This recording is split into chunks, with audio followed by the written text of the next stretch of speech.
स्वागत है आप सभी का आपके अपने YouTube चैनल MK नॉलेज में।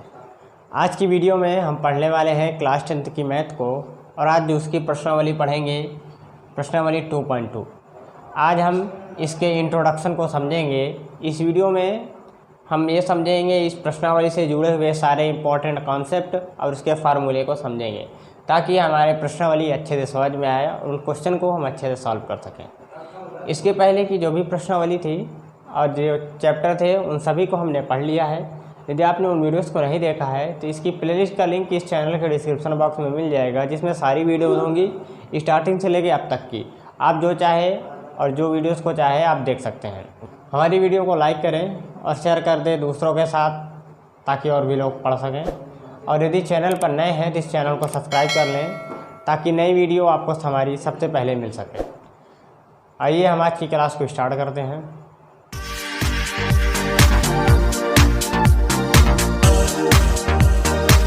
इसके कुछ इंपॉर्टेंट हेडिंग को समझते हैं। जैसे इसमें आता है व्यापक रूप के बारे में, यानी जो बहुपद थे घात के आधार पे, रैखिक बहुपद, द्विघात बहुपद और त्रिघात बहुपद, तो उनका व्यापक रूप क्या होता है, इसको जनरल फॉर्म भी कहते हैं, उनका क्या होता है हम ये जानते हैं।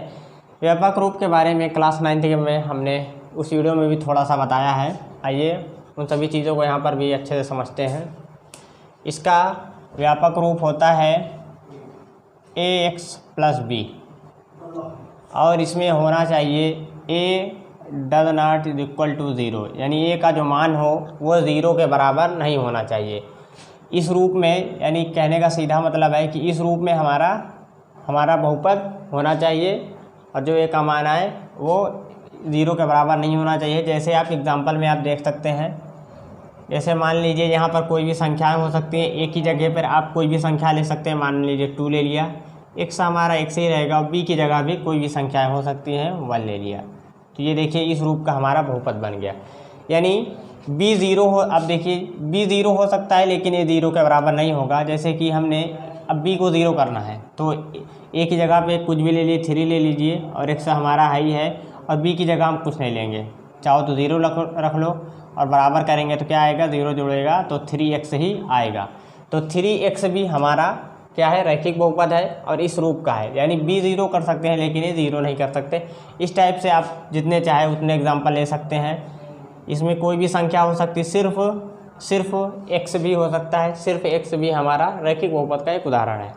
अब इसके अगले बहुपद का नाम देखते हैं जिसका नाम द्विघात बहुपद है। अब देख लीजिए द्विघात बहुपद का व्यापक रूप, इसका व्यापक रूप क्या होता है ax² + bx + c। इसमें भी a हमारा 0 के बराबर नहीं होना चाहिए। रैखिक बहुपद में भी 0 के बराबर नहीं होना चाहिए और द्विघात बहुपद में भी 0 के बराबर नहीं होना चाहिए। अभी जब त्रिघात का देखेंगे उसमें भी a हमारा 0 के बराबर नहीं होना चाहिए। कोई भी और भी संख्याएं हमारे 0 हो सकती हैं लेकिन a हमारा 0 नहीं हो सकता।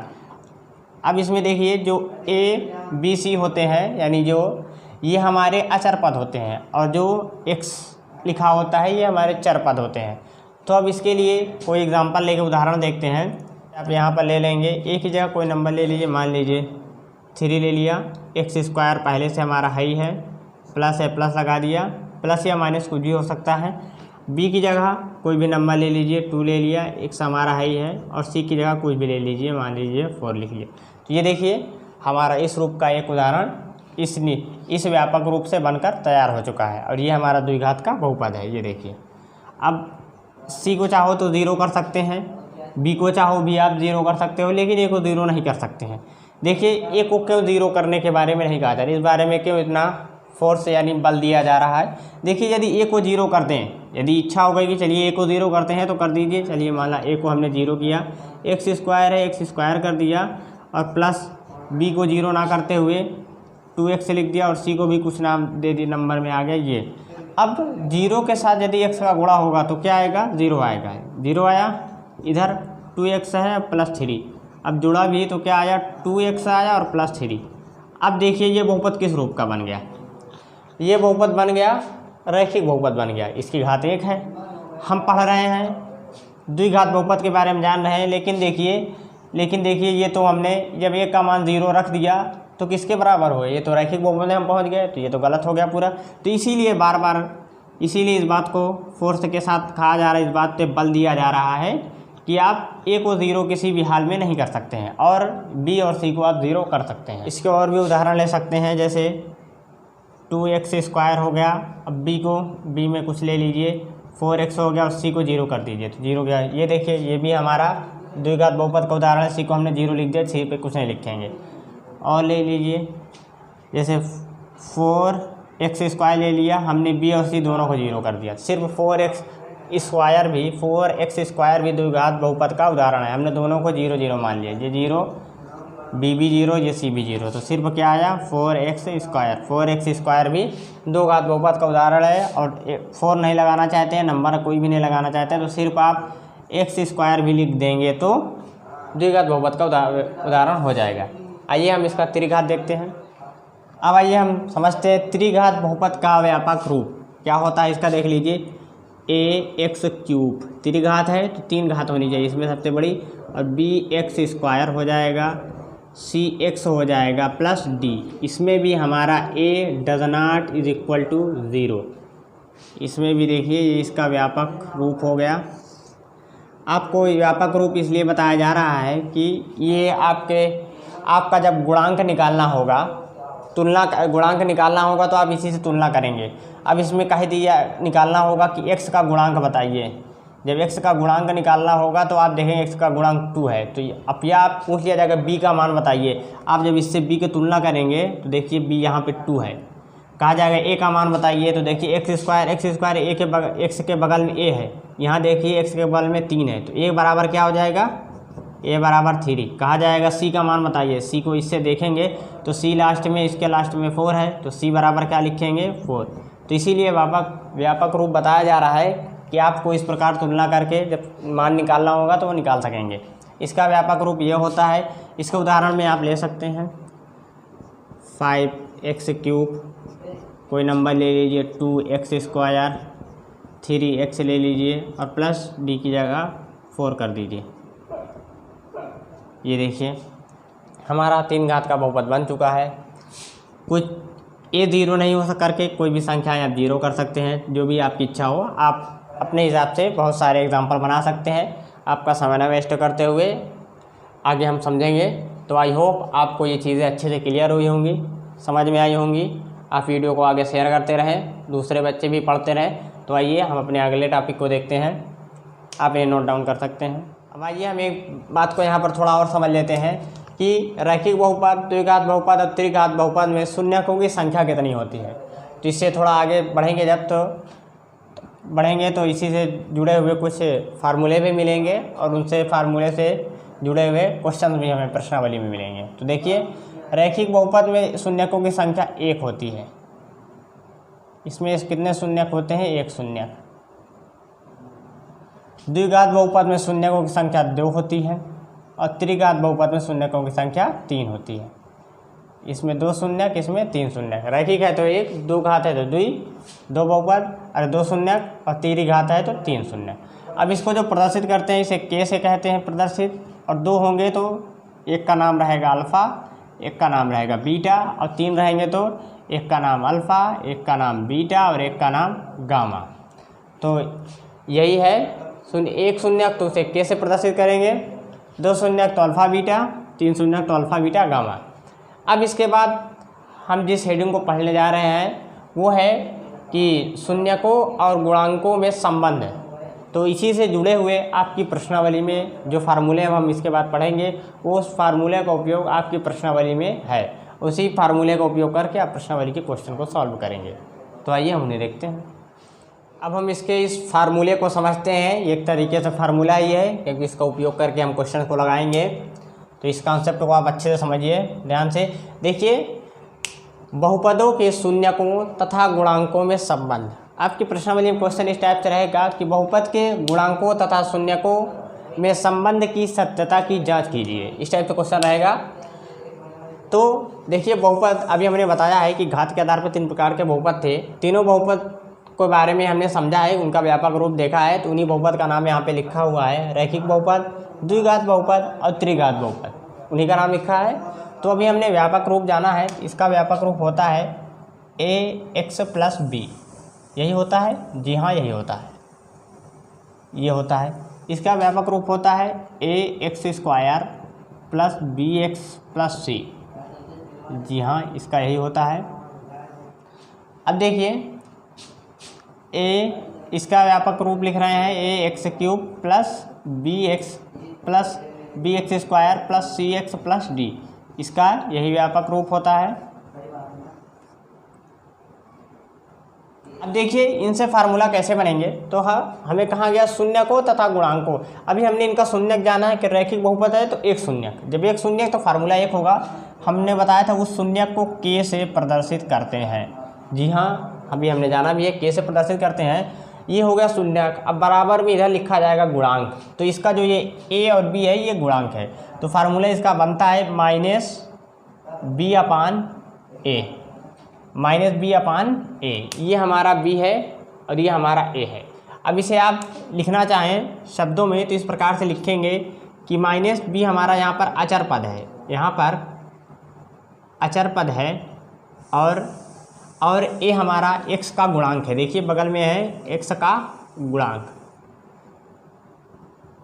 तो ये फार्मूला है, ये भी फार्मूला, ये फार्मूला। आप जो चाहे, आपको जो इजी लगे आप उन्हें याद कर लीजिए, चाहे इसको याद कर लीजिए, चाहे इसको याद कर लीजिए, चाहे माइनस बी अपान ए याद कर लीजिए, चाहे शब्दों वाला याद कर लीजिए।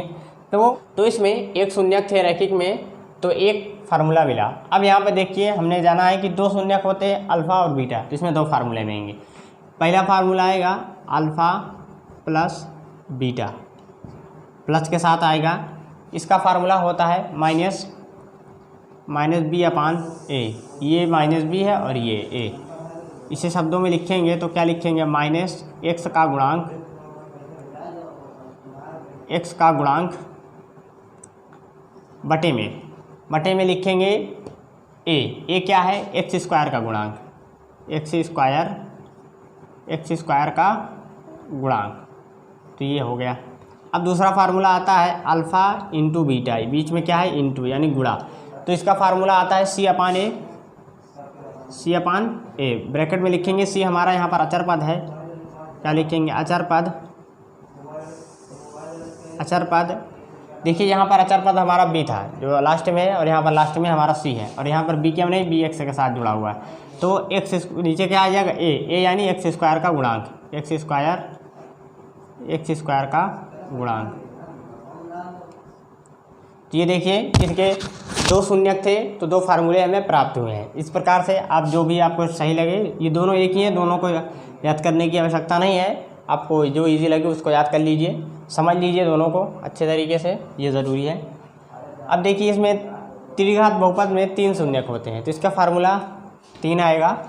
देखिए पहला तो इनका योग हो जाएगा alpha plus beta plus gamma, ये तीन शून्यक लिख गए, बराबर फार्मूला बनता है माइनस बी अपान ए, ब्रैकेट में आप लिखेंगे शब्दों में माइनस एक्स स्क्वायर का गुणांक, बी किसके पास है, एक्स स्क्वायर के पास, तो एक्स स्क्वायर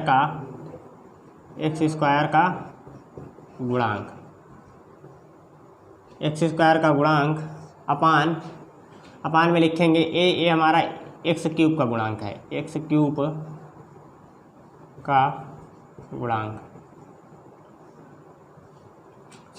अब दूसरा फार्मूला आता है अल्फ़ा बीटा फिर बीटा गामा प्लस गामा और अल्फ़ा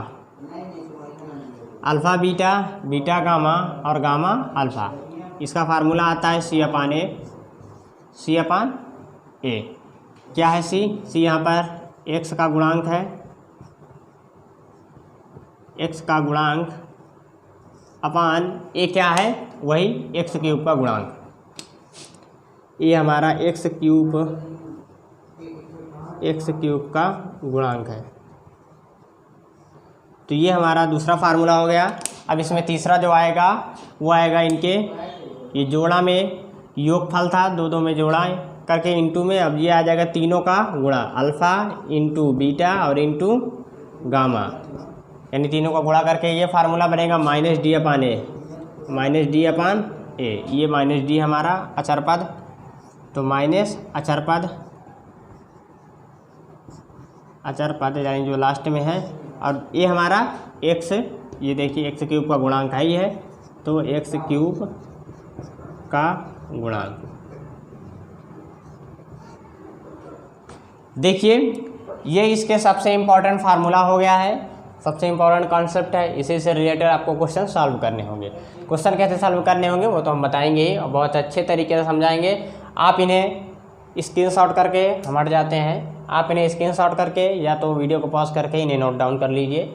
फिर हम बढ़ते हैं कुछ अगली बातों के लिए जो आपके लिए बहुत ही इम्पोर्टेंट है इस प्रश्नावली से रिलेटेड। एक और ज़रूरी बात, प्रश्नावली 2.2 के क्वेश्चन को सॉल्व करने के लिए आपको एक चीज़ का आना अति आवश्यक है।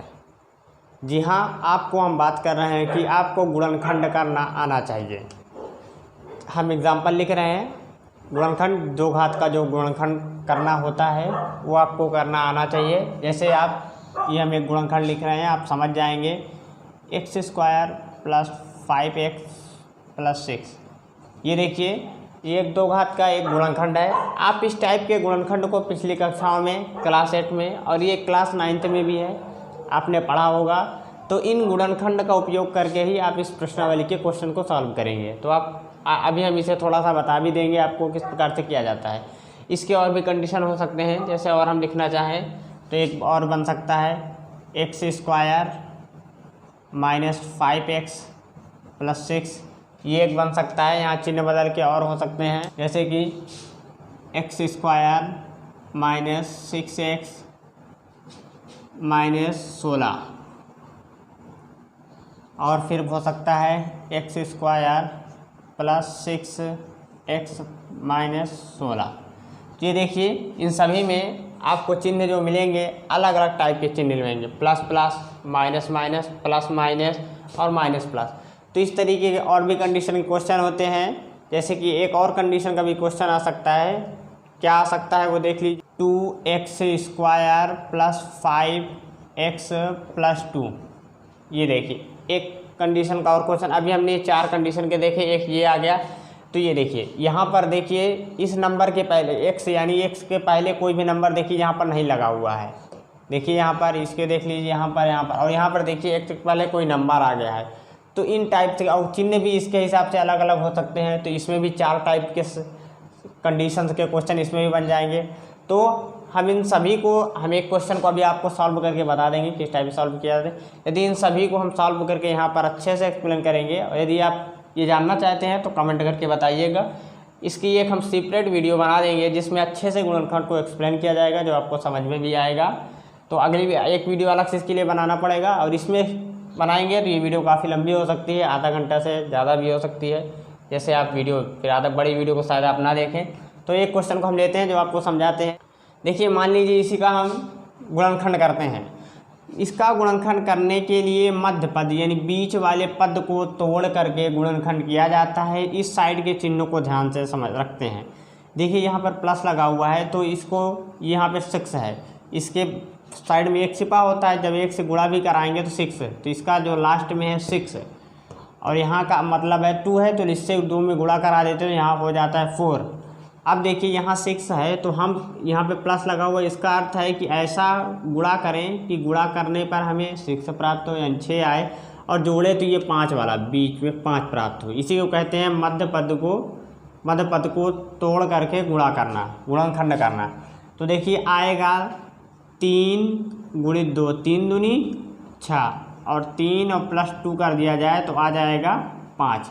देखिए गुणा करने पर 6 आए, और जोड़ दे तो ये बीच वाला 5 मिल जाए। तो क्या मिला, 3 और 2 मिला, 3 दूनी 6। ये नियम है इसका कि जोड़ गुणा करने पर 6 आए, और जोड़ बीच में प्लस है तो इसलिए जोड़ा गया। माइनस होता तो घटा करके, देखिए यहाँ पर माइनस भी मिल जाएगा। तो देखिए अब अगले स्टेप में लिखेंगे, ये x² है, x² लिख लीजिए, माइनस लगा हुआ माइनस लिख लिए, ब्रैकेट के अंदर लिखिए 3 और +2, ये 3 और 2, और ये ब्रैकेट बंद, ये x को लिख लीजिए, और +6 है ये। बस 5 को हमने दूसरे रूप में लिखा है 3 और 2, 3 और 2 5, वही का वही लिखा, x है, प्लस है, 6 है, x² है। आगे देखिए x² को x² लिख दीजिए, माइनस को माइनस लगा दीजिए, और x को इसके अंदर गुणा कराइए। x 3 से गुणा करेगा तो हो जाएगा 3x, x 2 से गुणा करेगा हो जाएगा 2x। अब यहाँ पर चिन्ह पर ध्यान देने वाली बात है कि यहाँ पर देखिए माइनस लगा हुआ है, ब्रैकेट ओपन होगा तो ये अंदर चिन्ह माइनस प्लस के साथ गुणा करेगा तो यहाँ चिन्ह हो जाएगा माइनस का। इस बात पे थोड़ा ध्यान दीजिएगा। यहाँ पर प्लस है तो प्लस लिखा है, यहाँ 6 है 6 लिख दीजिए, कोई प्रॉब्लम नहीं होनी चाहिए। तो अब हमें लेना है कॉमन, दो संख्याओं को कॉमन लेंगे, 2 इसको संख्याओं से लेंगे और 2 इधर से लेंगे अलग अलग।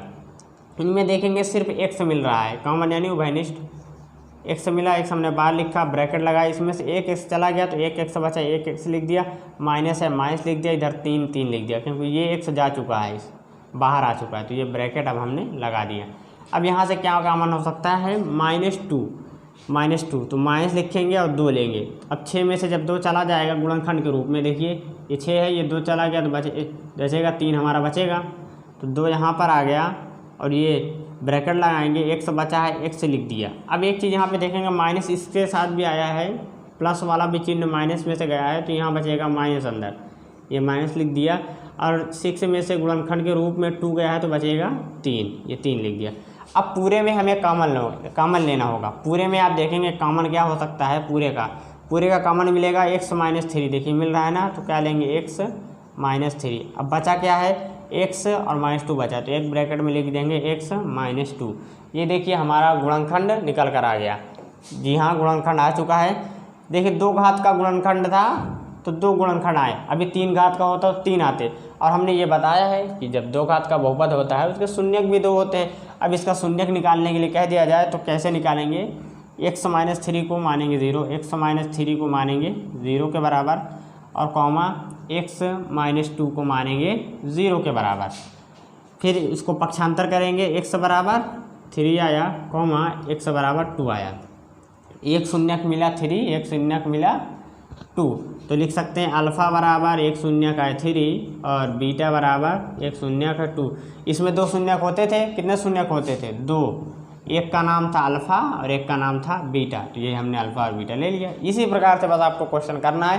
क्वेश्चन किस प्रकार से किया जाएगा इसे हम बहुत अच्छे से एक्सप्लेन करेंगे, एक्सरसाइज जब स्टार्ट करेंगे। तो आई होप आपको ये वीडियो में जो कुछ भी बताया गया है, जो नियम, कॉन्सेप्ट और फार्मूले अच्छे से समझ में आए होंगे। प्रश्नावली 2.2 से जुड़े हुए सारे हमने नियम और कॉन्सेप्ट को एक्सप्लेन कर दिया है।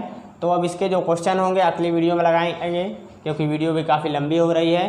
तो हमारी वीडियो को लाइक करें और शेयर कर दें दूसरों के साथ, ताकि और भी लोग पढ़ सकें। और यदि चैनल पर नए हैं तो चैनल को सब्सक्राइब कर लें, ताकि हमारी नई वीडियो आपको सबसे पहले मिल सके। तो फिर मिलते हैं अगली वीडियो में।